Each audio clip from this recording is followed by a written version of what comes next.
Guys প্রায় 50 বছর ধরে সুপার সানবক্স থেকে ভিক্ষা করে আমি একটা প্রাইভেট লামসেট পেয়ে গেছি, আর একটা পেয়ে গেছি এক্স জেনারেটর মেশিন গান। এখন এই প্রাইভেট লামসেট ব্যবহার করে আমি সুন্দর করে টাওয়ারের উপর উঠে যাবো, ফেয়ার লাভলি ক্রিমের টাওয়ারের উপর। আর কি প্রথমে আমি এখানে একটা নিউটনের বুদ্ধি লাগাই নেই, আমার নিউটনের বুদ্ধি রয়েছে এখানে একটা গ্লোয়াল মেরে নেবো, কারণ গ্লোয়ালটা মারার উপকারিতা হয়েছে।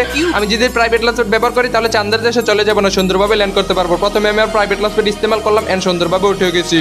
এখানে উঠে দিকে একটা ছেলে গোপন রুম থেকে কাজ ছেড়ে মাত্র আইতেছে। ছেলেটা কাইলে আমি একটা বাড়িতে বাড়ি চলে এসে 150 গ্রামের একটা ডাব্লিউ দিয়ে বাড়ি দিতে চাইছিলাম, তবে হয় না, কিন্তু এক্স জেনারেটর মেশিন গানের কোপ খেয়ে গেল।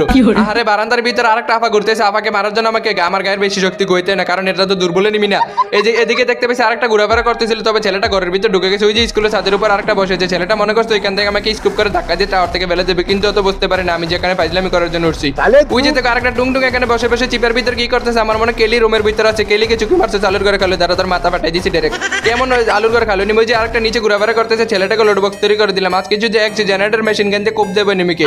এমনিতে ভাই আজকে আমার কিল করতে করতে পেট ভরে গেছে, তবে বেশি কিল করবো না। এখানে দেখে আরেকটা যুবক ছাদের উপরে চলেছে, যুবকটা গুলাল মেরে নিচে। আচ্ছা দেখা যাক যুবকটা কি করে, এখানে দেখা যাক। যুবকটা ঘুমিয়ে গেছে, ঘুম পাড়ানি মাসি বেশি করে দিলাম, ছেলেটাকে একেবারে ঘুমের দেশে পাঠাই দিছি। তো দোস্তরা কিছু কিছু পোলাপাইন আছে যারা কিনা হেডশট দিতে পারলে নিজের কি প্রো প্লেয়ার মনে করে, একটা হেডশট দিলে বলে ও ভাই কি হেডশট মারলাম কি হেডশট মারলাম। আমি জীবনে হেডশট মারলে এরকম বলি না, আর আমি তো হেডশট মারতে পারি না।